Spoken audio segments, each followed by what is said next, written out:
Sound speeds, and welcome to another reaction video. Now, a few months ago, a fellow viewer sent me a link to what ended up being the first video in a series of videos. And this time around, they sent me the second video in the series because apparently that was released and they wanted my reaction to that as well. So that's what we're going to do in this video. Let's get to it. Pasting into the browser, and I'm going to hit pause. Let's see. This was a video called Recording Sound for Film, How to Get Pristine Audio for Film. Oh no, it's 15 minutes long. Is the whole thing about sound?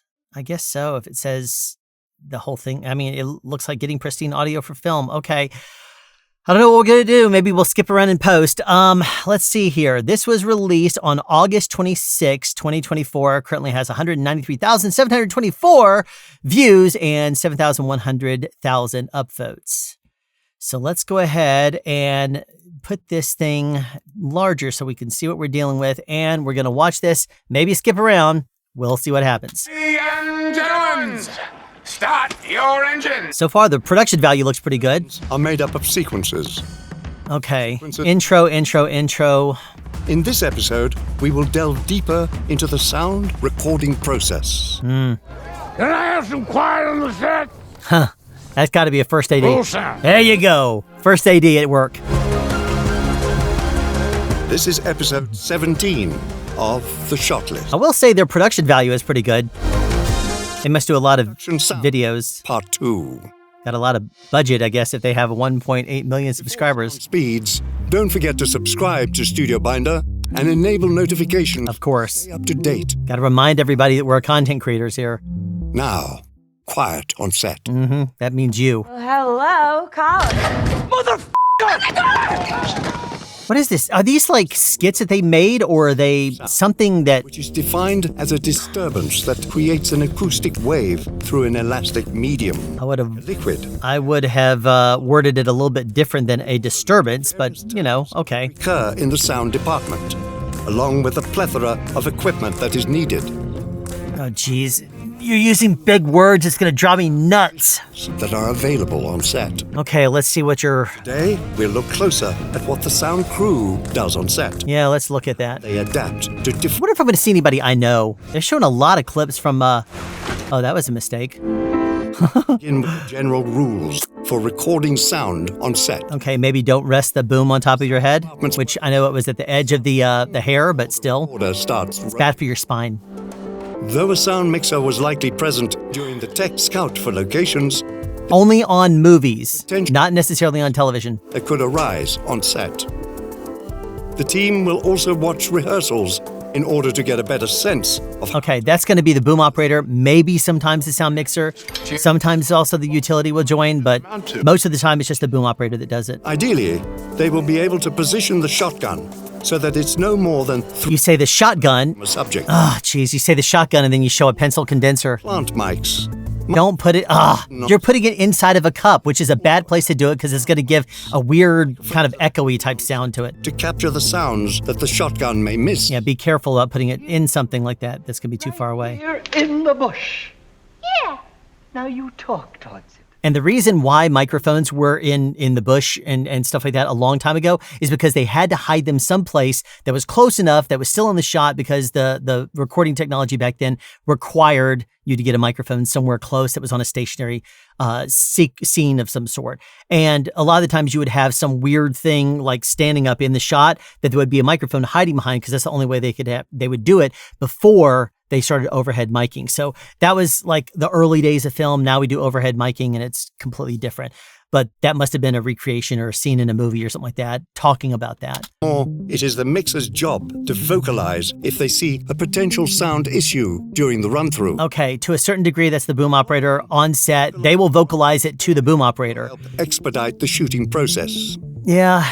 And quality for a good sound. The earlier you can do it and let Chris Howland. Oh, I know, Chris. The earlier you can actually do the earlier you can actually relay an issue in the sound department to the first AD or to the production department, locations, whatever, the better chance you have of getting the thing fixed. It's one of those things where you just, if you ask about it on the day, no one's going to be able to do anything about it, because most of the time sound requires a little bit of preparing. For example, if we were shooting in a convenience store and there was a bunch of refrigeration units, I would have to talk to the the set lighting technician or chief lighting technician, CLT, gaffer, whatever you want to call them, and ask and if they can gag whatever those things are, because most of the time they have refrigeration units, they have lights so you can see the product behind it. But if I kill those, we're going to have the refrigeration units lit up. But then if the product is going to go bad in there and it's got to retain coldness, what you need to do is talk to the locations department in advance and say, can we get some dry ice and put it behind whatever the product is in there? So that way it cools everything and doesn't make the product go bad, but is still not noisy. So that is something that you can do in prep if you know in advance that you have something like that coming up. If they just throw it at you on the day and say, hey, can we get some dry ice? No, we're kind of busy here. They're not going to be able to do it. You have to talk about it in advance. The problem that you run into most of the time is that locations will change stuff constantly in the world of television, and they don't even take the sound department along with them on tech scouts most of the time. So only big issues are going to be addressed with the sound department if it's something that actually stands out to someone. They quite often they claim they don't have the budget to bring a sound person along. I've been on shows in the past that have been episodic television shows where the sound mixer has talked to them about hiring a day play sound utility to go along and do a tech scout with the location. And that's sometimes been in the contract a sound mixer has actually done. So it's something that you can fight for. If you do, you don't have to fight for it as much on features because you're going to have the sound mixer go along on the tech scouts. Explains. The last thing you can do is slow the train down. And so you're always listening to what he's talking about, slowing down the show. The lines, because if things change, you need to be able to change with them. And, you can't rely on somebody to just tell you this is what's going on. Yeah, this is going to be, you're on a show. This is a movie. They say watching a movie. It's all about picture on set. The sound department has to, that's one of the things about being in the sound department is you have to be able to think really fast. You have to be able to react, utilizing your experience to make the best out of whatever they throw at you. And that's something that requires very quick, thoughts, ingenuity, creativity. You have to be smart. You have to be experienced to do it well, especially on the bigger shows. So when actors are done with hair and makeup, the mixer will then wire them. Okay, it's not the mixer doing it, it's the sound utility that does it. They're missing certain things. Be sensitive during some mixers. I've run into very few sound mixers that will actually mix people. Most of the time, it's going to be done by the utility. It used to be back in the day that the boom operator would do it because the boom operator, the boom operator would actually, they're used to the football. This is a very old video. I mean, these are very old footage. You don't use the football anymore. I talk about it in my my how to professionally lob people. I talk about this as like Genesis because this was like the old school technique that we used before we had any kind of modern, Viviana or Ursa or Bumblebee or any of these products that are available on the market. But anyway, what I was saying is it used to be that if a boom operator could not cover whoever it was, you would put down a plant to try to cover them. If you couldn't get a plant on them, then the boom operator would place the lav. This day and age, most of the time it's a sound utility. Very seldomly will I hear about a sound mixer that actually wants to law people, unless it's on an ENG/reality shoot. Placement. But that's a very old school thing. I don't know why they even bothered showing that. Sir Tom Williams explains. I don't know, Tom. No relation to me. You're trying to get it right to the edge of a costume when you've got a millimeter or so to play with. That is a humongous lav. And they're using on the mic. They're using weird tape. Don't do that. Don't put a microphone underneath a tie. All you're doing is burying the thing. Buy my professional lav mic course if you haven't already.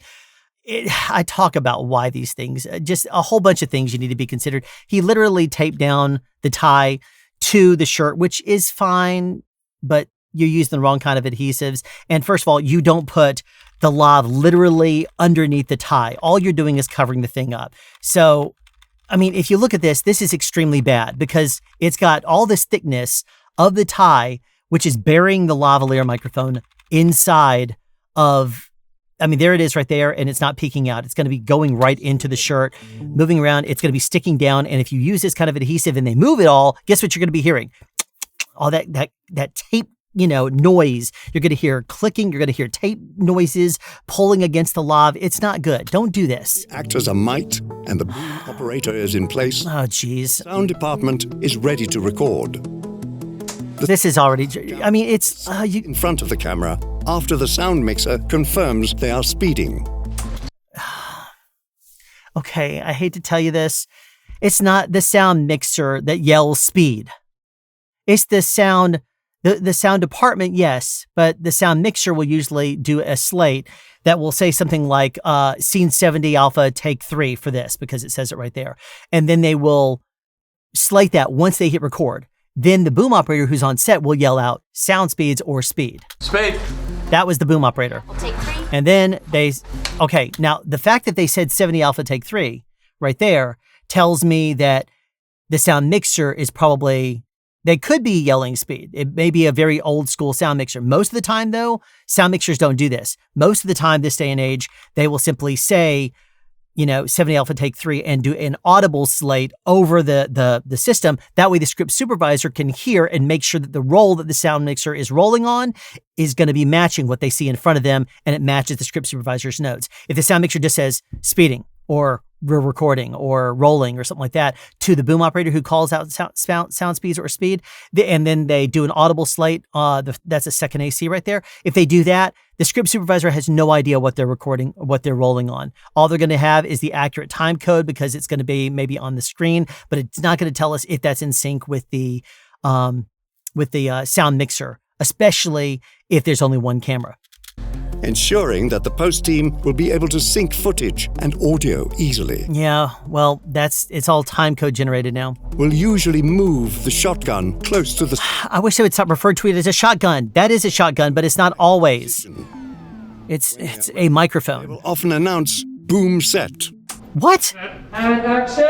Wait a second. They will often announce boom set. Set. That wasn't the boom operator saying set. That's the camera operator saying set. This video... You have nearly 2 million subscribers and you're missing up basic stuff here. This video is starting to annoy me. And the fact that they got Chris Howland, who's very knowledgeable, he knows his craft, he's very good, and they put him in this video, I would hope that they would actually, do well in the video. But they're messing up quite a bit of things here. While recording the scene, the mixer will watch the levels. Yeah, they don't just watch the level. Keep between -6 and -12. Okay, that's running pretty hot. They'll try to do that. Some mixers will run it where they don't want to peak above about -12. It depends on the show. When we were on Stranger Things, they didn't want it to be very loud at all. They said have it peak around like -20. They wanted it very low. Another thing is the sound mixer is not normally watching the levels. They're actually watching the action on the screen. They may glance at the levels every now and then, but for the most part, they're watching the action that's taking place on the screen, on the monitors that they have in front of them. The reason why is because they have to make it sound like it looks. And only when they're able to see the picture and know what's going on are they going to be able to mix all the channels that they're booming, mixing with, whatever, right there in front of them. They're not going to be able to do that if they're sitting there glued to the levels. The levels aren't that entertaining to watch. And they're not going to tell you anything. A skilled sound mixer is going to know what the levels are by ear, and they might glance at it every now and then just to make sure, just kind of like how when you're driving down the road, you might glance at your rearview mirror, but you don't sit there and keep your eyes glued to it. Same kind of thing with a sound mixer. They're going to be driving down the road, looking all over the place. It might take a glance at the speedometer, might glance at their mirrors. Same exact thing with somebody who is mixing on set. They're going to be looking at the monitors, glancing at the meters. dB. Hitting 0 dB could cause distortion. Yeah, well, To ensure it happens, right? doesn't occur, some sound mixers will use limiters. Well, that's a pretty common practice now. But you still don't want to bounce off of them very much. So it's typical. Only on like loud peaks or something like that in case of gunshot microphones. Will also Gunshots being picked up on microphones. Yeah, let's talk about room tone. the noise. That's something that they don't do a whole lot anymore. Because the reason why is because when they say sound speeds on set and they say, all right, ready and action, that and action, usually that's enough for the sound to die in the room. And then the post department will usually grab a little bit of silence right there and they can create as much as they want to in post and add it in wherever they want to. So they can eliminate the background noise and then duplicate and make as much as they want to if they want to maintain it consistently in the background, something that they can do. Also, if there's a lot of air in the scene, they can do the same thing there. Sound team in the sound bed of a scene. so there's never total silence. Yeah, well, the reason why is because total sound loss on set, it sounds very, very weird if it's just completely dead quiet. People start to wonder, they feel claustrophobic. They feel really weird. Remind the assistant director at the beginning of This is from Living in Oblivion, I believe. Yeah, it even says it down there at the bottom. Hold it! What? I still have to record room time. Yeah, they don't do that a whole lot anymore, unless there's a specialty situation. Sometimes make sure the microphone they'll have to do it if it's like really weird, a weird intrusive noise or something that's inconsistent. Off and on, there's something that happens quite often. What microphone were they using there? Room tone. That was really weird. Burnout. We all experience it. Typically, a room tone recording should be about 2 minutes. No, gosh, you can't even get that right. Normally, you're lucky if you get a minute. You're lucky if you get 30 seconds. Normally, you get 10 or 15, and then they're like, all right, can we move on? You don't get 2 minutes. Difficult to capture during. Jeez, you're talking like old information. With the sound of a prop. Yeah, we'll record that wild. Or even a short line of dialogue. But the thing you have to be careful about, if there is during the scene. If there is a sound that is made on set, you do want to get that wild, but only if it's the sound that's going to be used in the actual show. Like that thing that they showed that was going up and down, that little popping noise thing. Like if that right there is not the actual product, the thing that's going to be making the sound, if the audio department talks to post and they say, oh no, we're recreating that, it's going to be a boom, something like that, you don't need to record it because it's not going to be used as any kind of a reference. If it's a supernatural or some sort of a sci-fi thing, and that they're like, don't even worry about it, we're never going to use that sound. That happened all the time on Walking Dead. We'd record, sometimes the zombies, making noises, but they're never going to use that. So if I didn't get the microphone right on top of their heads as the zombies are something like that, you don't need to have that, because guess what? They're going to make it sound like like that in post anyway. So you don't need to necessarily push the microphone extremely close or ask for that wild if they're never going to use it. That's a pretty cool sound though. They're probably going to use that. Line of dialogue. That's recording wild, which I do have a video on wild lines and a show how that. Based on the. I would love to see me in one of these videos at some point. I wonder if that's why they sent it to me. Practices. Okay, so the boom is not on her head. That's good. Okay, they're using Sonella Osix 3. Recording indoors. Is this The Shining? A remake of The Shining? Sound around. Oh, it's got to be. Dr. Sleep, it says. Okay. Have controllable noise, which refers to any noise that can be mitigated by the sound or locations department. Yes, that's because it's a set that we created. Everything should be quiet. HVAC. Compressors should be taken out of the air conditioners or refrigeration units, something like that. Coordinate with the owners of the space. That's all location stuff. Turn down these noises. That should happen. It doesn't happen in every building, like in a mall. It doesn't happen often. Microphone and mixer. Unless you close the entire mall. Jeez, why are you so high? Shotguns with fewer ports. I mean, that was like extremely. Microphone. That was extremely high to have a boom. Phone. I mean, I guess he knows what he's doing, but. As a general rule. I mean, it may be that the scene was so wide you couldn't even get close to him. But geez, that is extremely high. I mean, if the microphone is that high, there's got to be a reason. Like he must be looking way up there, very high. The boom operator is holding the microphone in a very, very comfortable position, which is good. Which tells me he's obviously experienced. He's holding it low. I guess he knows what he's doing, and maybe they're just walking. I didn't see him talking, so the camera's probably really, really wide if he's holding it that way.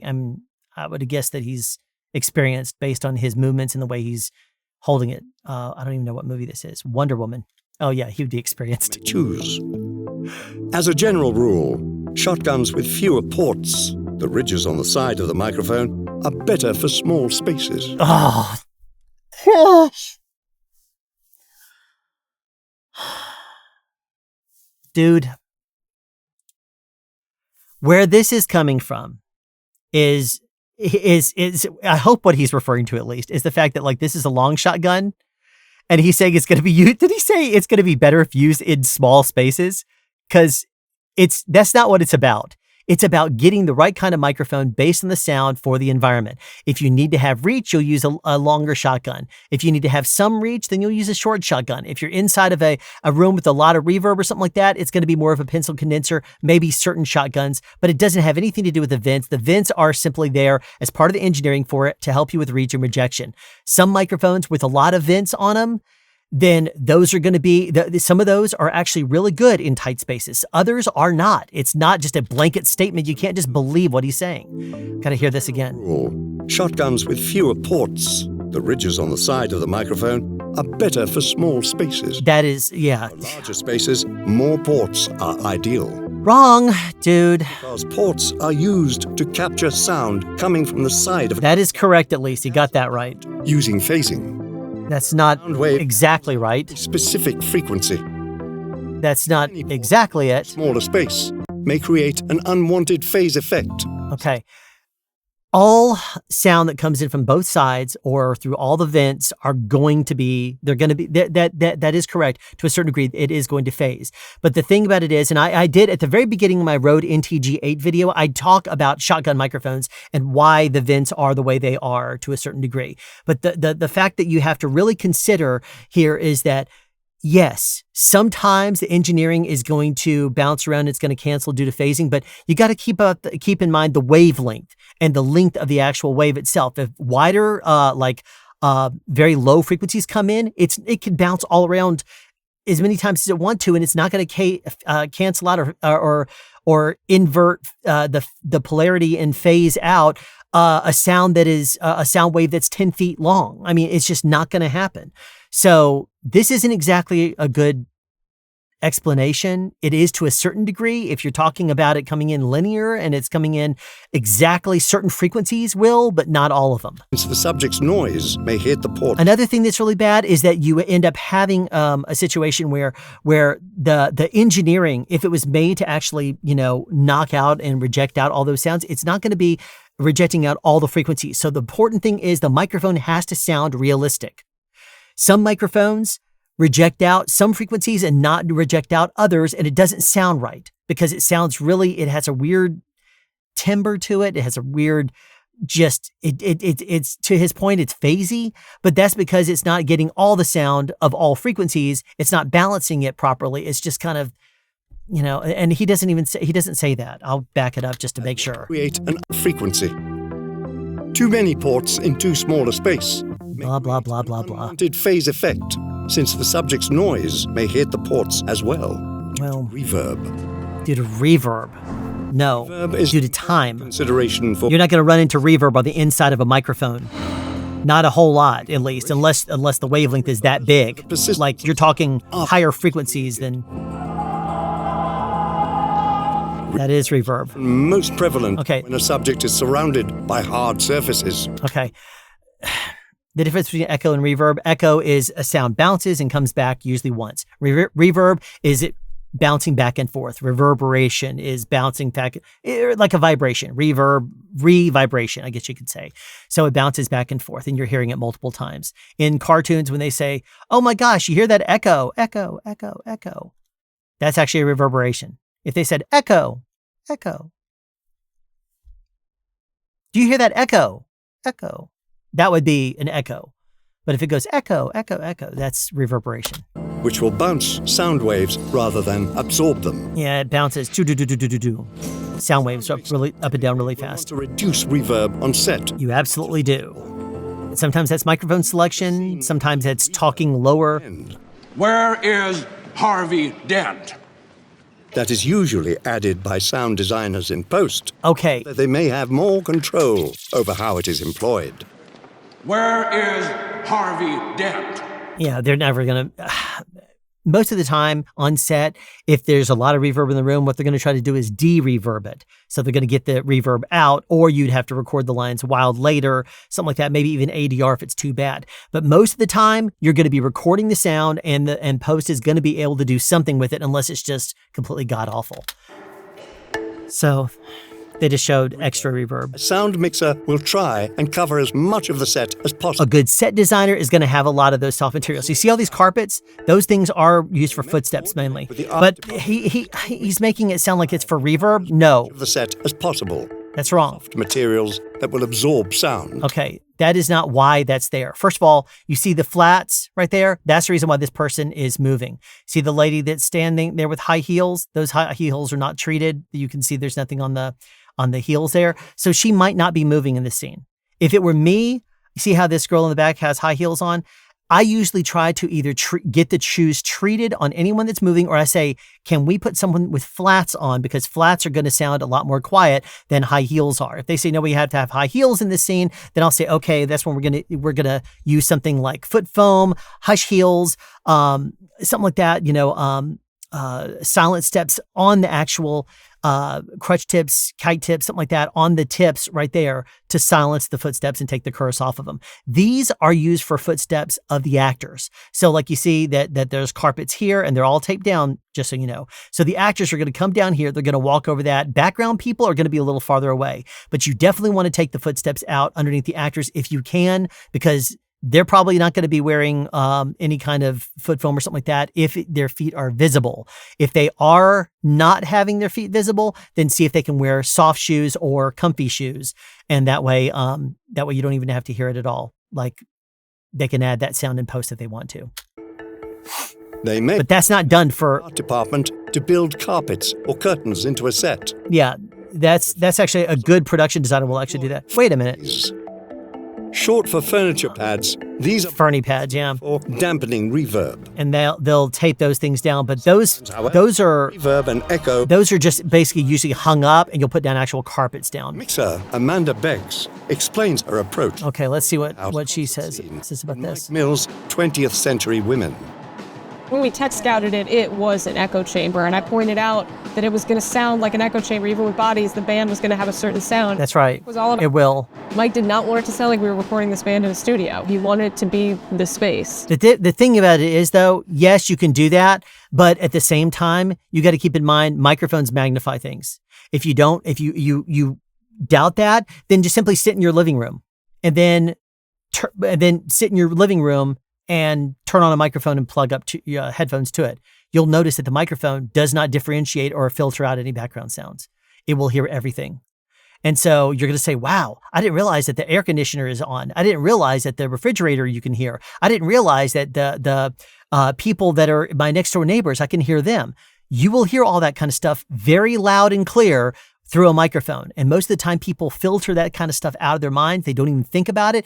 This is why I did the video called sensory gating. Check that out if you're interested. Another tricky but common interior space is the car. Those aren't necessarily that tricky. Sound mixers have numerous This is a process trailer. noises to contend with. It's to a certain degree. To hide mics. Okay, all right, hold on one second. You're using deity there. All right, the thing I'm going to point out is that car scenes are not always hard to do. If you are doing a process trailer or something like that, yes, you're going to have all kinds of sounds like that. A lot of modern day process trailer work is actually done on a video with video walls in the background. It's going to be done on a LED set. Many scenes are done that way now. You used to have to put a vehicle on a process trailer like that, pull it, and then you're going to have not just the car squeaking up and down. You're going to have this process trailer with everything bouncing around on it. You're going to hear that rattling. You're going to hear everything else rattle. Those things are bad. But the advantage of actually putting microphones inside of a car is you can usually get them very close. Cars this day and age are usually treated for acoustics. They didn't used to be. Modern cars are designed to be extra quiet. So they are designed to be, to not allow so much sound in from the outside world, which also soundproofs it, provided they don't have the windows open. And you could usually use pretty decent microphones inside of a car, which allows you to hear it pretty decently. You can get a microphone pretty close to an actor, which allows it to have a signal to noise ratio that is going to work really well inside of a car. A lot of things to think about there. Employing cars is to have the microphone pointed away from the engine so that they can avoid Jeez, possible. You're not listening to that engine. Mixer You're listening to the process trailer. Car's visors. Sound mixer Stéphane Boucher explains furthering this technique. Okay, let's... The idea was the sun visor, and I was thinking, what about buying new sun visor, exactly the same one? And have it pre-wired? That's actually brilliant. Destroy it, open it, put the mic inside. That's actually brilliant. I like that. Close it. Oh, he's using a Put it in. Sheps BLM. No, this is not possible, lady. This is a police car. That's actually brilliant. I like that idea. I've never heard of that before, actually. Okay. But that's something you could do on a feature. I like that a lot. I have not heard that. Getting a sun visor and taking it apart and getting one put on there, probably because I do a lot of TV. But that's actually a really good idea. I like that a lot. I haven't heard that one. but that's cool. I like it. Buy the sun visor. Put yourself a ship's BLM or something in there. You can get a DPA BLM 4060 or a BLM 5000 and put a lav in there and then have it mounted inside of the visor. I like that a lot until they decide to flip it up or put it on the side or do something weird with it. But yeah, I like that a lot. Recording for interior locations requires ingenuity. That is a true statement. I see all these different microphones. No ads. Often recording outside means having far less command over the sounds making their way onto the set. Absolutely correct, which is why you usually use shotgun microphones outdoors. Controllable noises, and can include anything from a plane flying overhead to a gust of wind. Yep. Things that are not controlled. Set is near you control the things you can control. You can't control everything, though. Sometimes this is a controllable noise through ITC or intermittent traffic control. Yes, good. At least they're covering that. Department halts the traffic when a take is in progress. That's correct. One other thing to keep in mind is that sometimes if you're doing exterior work, you will own a certain number of blocks. You'll own a certain area of the street, and you can get that area of it quiet, but you can't do anything about any other area. So it kind of depends on the show. If they can do ITC, absolutely, it's going to be great during dialogue sequences. Wind is harder to halt. To avoid wind noise, a recordist will usually employ a blimp or a dead cat. Okay. Dead cat is a furry covering. Yeah, there you go. Okay, at least he said that. From hitting the mic. Blimp is also known as a zeppelin. Blimp is another covering that protects a microphone even more. Okay, they got that right. The more protection provided by a covering, the more the high frequencies. That's correct. Reduced. Good. Okay. So a mixer will typically only use the amount of protection that is absolutely necessary. Yeah, that's usually a boom operator call because they watch the rehearsals. Controllable noises can also be mitigated through smart mic placement. That's correct to a certain degree. Today, a boom operator may record from below an actor. That's not. Oh, no. And avoiding the worst of the wind. No. That's not the reason why we would actually do that. We would use more wind protection. Because wind protection like this is acoustically transparent. We're going to use a stronger amount of wind protection that's acoustically transparent, in quotes, because it'll tame the highs a little bit, but you don't do that because it's going to sacrifice your sound to be in a more ideal. It's going to be less ideal if you do that. If I start underbooming everything because I'm like, oh gosh, it's a windy day, it's not going to sound good. It's not going to sound right. You have to overhead mic whenever you can. Overhead mic first, under mic second, then use a plant, then use a lav. That's the chain of command. And right here, a lot of the time what they're doing here is that he's wearing a helmet. This is for what? The Martian? Yeah. So if he's on Mars, he's wearing a helmet. And so you're not going to be able to use the boom anyway. Anything that he's going to be doing is going to be with his hands, with his feet, and you're going to be using a lav that's inside of the helmet, or you're going to be just ADRing it later or recording it a while later. But to just simply say that the reason why you do it is to avoid wind, I have never in my life heard of that. That is nonsense. On a particularly gusty day, a boom operator may record. That's nonsense. Totally wrong. That's not why you do it. Avoiding the worst of the wind. Completely wrong. This is also true if a production is happening on a roof. Well, sometimes it's your only option. Pointing the shotgun upwards will avoid it. See, that's correct. That is correct. You point the microphone away from the aggressive sounds. They have a null area on a microphone. So if the off-axis part is the area that's of the most rejection, you want to point that at the loudest things on set.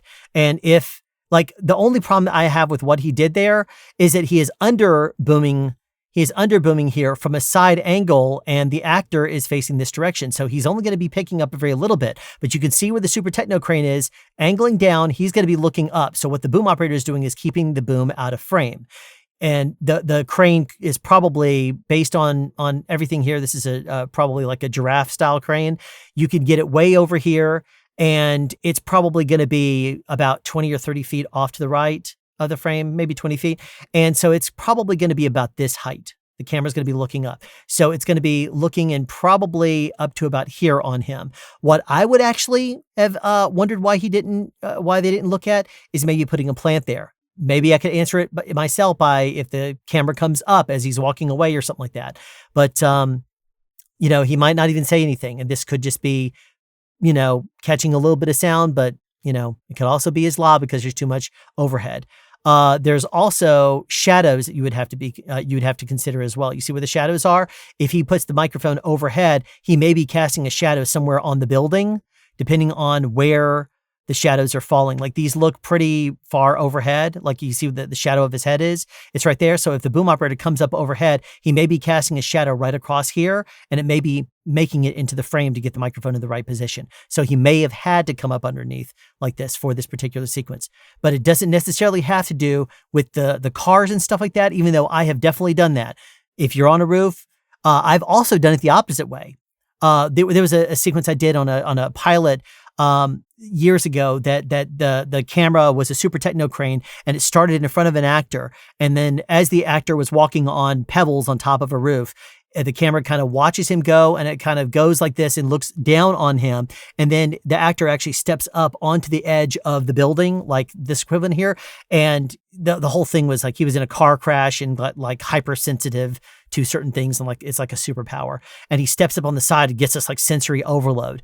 But he was like freaking out. But the director was Jonathan Demme, the guy that directed Silence of the Lambs, and he was brilliant.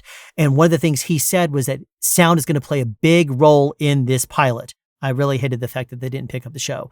But the thing was that I was cueing the microphone hard away from the cars until we did a reveal where, you remember how I told you that the camera kind of started on his face and then it kind of went around and then went overhead. And then as soon as he stepped over the edge, so I was keeping the microphone hard off of the traffic and using a Neumann KMR 82. So it was very directional.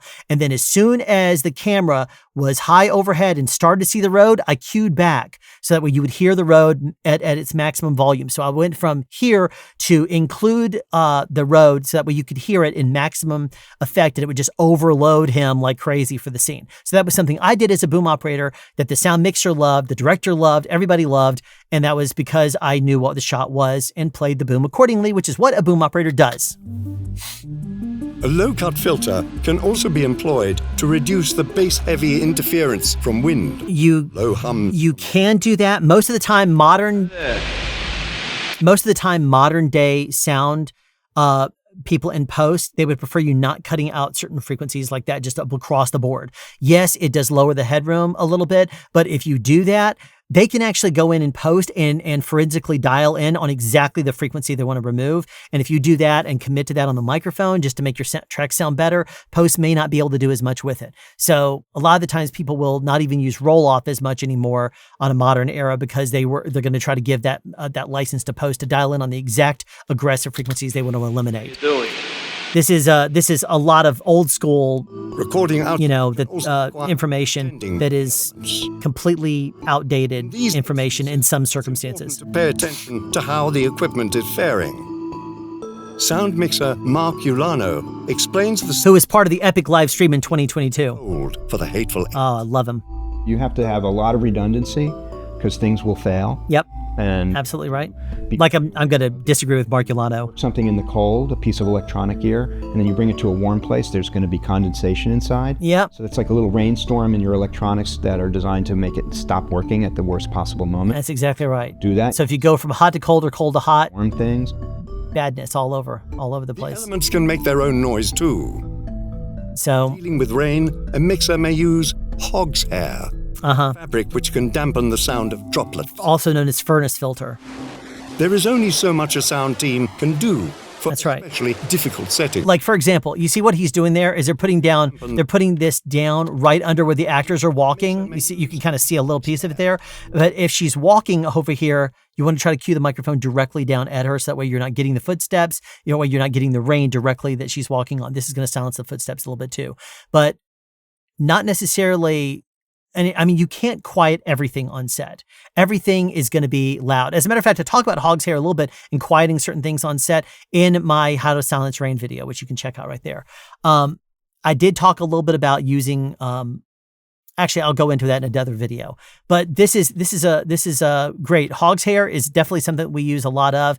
And if you're going to be doing sequences in the rain, that's part of prep. You want to make sure you have pre-bought quite a bit of it. For Les Miserables, that's going to be a movie.